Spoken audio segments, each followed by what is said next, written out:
Newsbar Today pogledajte. Sindikat ksenofoba traži sezonce. Pomozite nam prepoznati tko je prirodno taman. Djevojčica u Pješčaniku pronašla lopaticu. Kasnije i 7. kralježak i ostatak kostura. Hrvatska će olakšavati iseljavanje mladima koji u inozemstvo odvedu i svoje bake i djedove.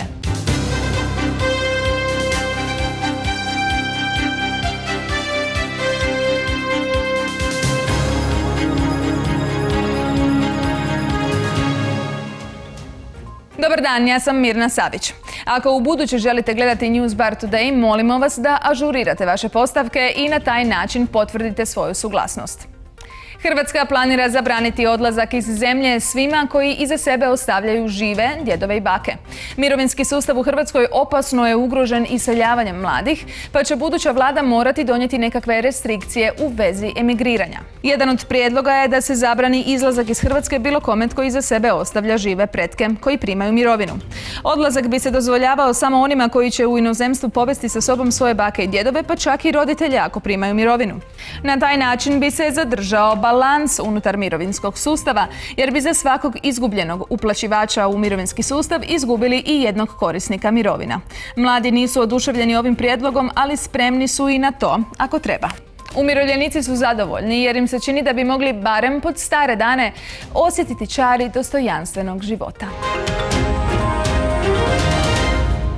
Ljetni mjeseci koji dolaze naročito su stresni za ksenofobe, jer je teško razlikovati osunčani ten od prirodne tamnoputosti.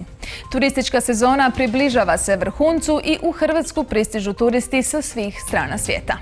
Priča se i o imigrantima koji probijaju granice, no ksenofobi unatoč svim povoljnim faktorima imaju teži posao nego ikad.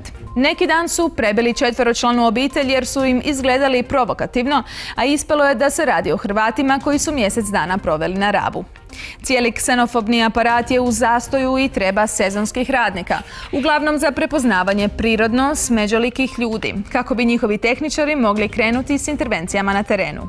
Imali su velikih propusta koji se ne smiju ponoviti, pa je nedavno otac 3 djece dobio batina jer su mislili da je iz Sirije, a on je iz Pakraca. U nedostatku radne snage vode se izrekom: sve ih premlati, pa neka ih Bog razvrsta. No kažu da to ne mogu primijeniti na Hrvate jer je hrvatska krv sveta i smije se prolijevati samo zbog nogometa i unutar obitelji. Nakon znaka izvorno hrvatsko dolazi i automobilska tablica sa oznakom izvorno daruvarsko za vozače koji su stvarno iz Daruvara. Izvorno hrvatsko znak je koji dodjeljuje Hrvatska gospodarska komora proizvodima i uslugama na području Hrvatske koji svojim postojanjem imaju izrazitu vrijednost koja odiše izvornim hrvatskim tradicijama. Po uzoru na izvorno hrvatsko, Gospodarska komora dodijelit će znak izvorno daruvarsko vozilima s daruvarskim tablicama čiji vlasnici uistinu i žive u Daruvaru.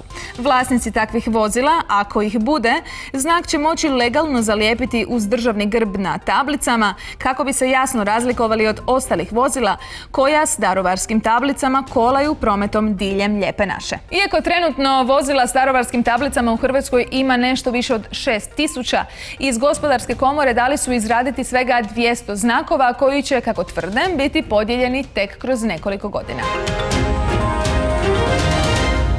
Jučer je u Splitu policija zatvorila dječji park nakon što je 7-godišnja djevojčica Mare u Pješčaniku pronašla lopaticu, 7. kralježak i ostatak kostura. Čim je vijest postala viralna, na mjesto događanja došle su razne civilne i manje civilne udruge nošene raznim spekulacijama kako se radi o masovnoj grobnici.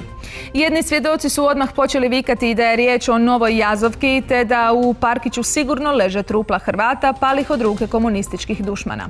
Drugi su pak tvrdili da su tamo trupla palih patriota i partizana koje su poklali ustaše.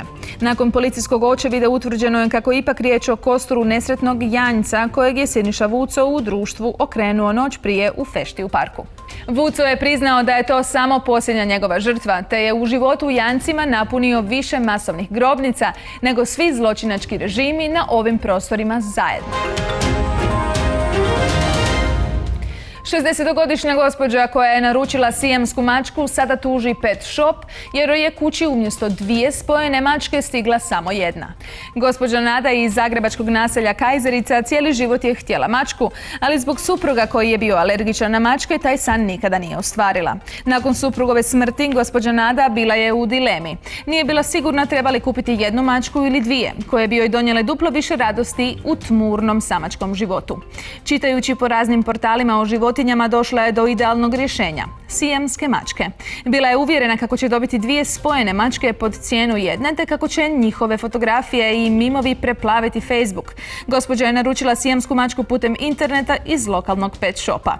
Nakon što joj je na kućni prag dostavljena samo 1 mačka, revoltirana Nada odlučila je tužiti pet shop zbog prevare. Da imena životinja znaju poslati krivu poruku uvjerio se i vlasnik ranča u Lici koji je za svoju ergelu naručio nilskog konja. No umjesto da mu osvoji nagradu na utrci, novi ljubimac mu je pojeo ostatak njegove ergele. Roditelji iz Pule mogli su si priuštiti upisati samo 1 dijete na fakultet u Zagrebu, a kako imaju sina jedinca, odlučili su upisati njegov smartfon. Naime, pametni telefon u više se prilika pokazao kao pametniji od vlasnika, pa su roditelji uložili u njegovu budućnost umjesto u sinovu. Osim pameti, smartfon posjeduje i puno bolju radnu etiku. Savjesniji je i budi se na vrijeme, pa roditelji priznaju da im odluka nije teško pala i nametnula se sama od sebe.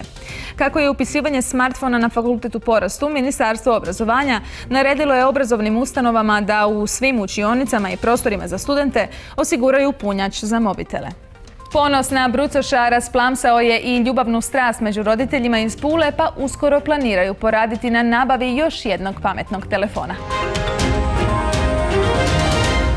Iako se EA Sports svim silama želi svojom FIFA 2018 probiti na ogromno kinesko tržište, u Kini se ipak više preferira PES. I to na ražnju s lukom.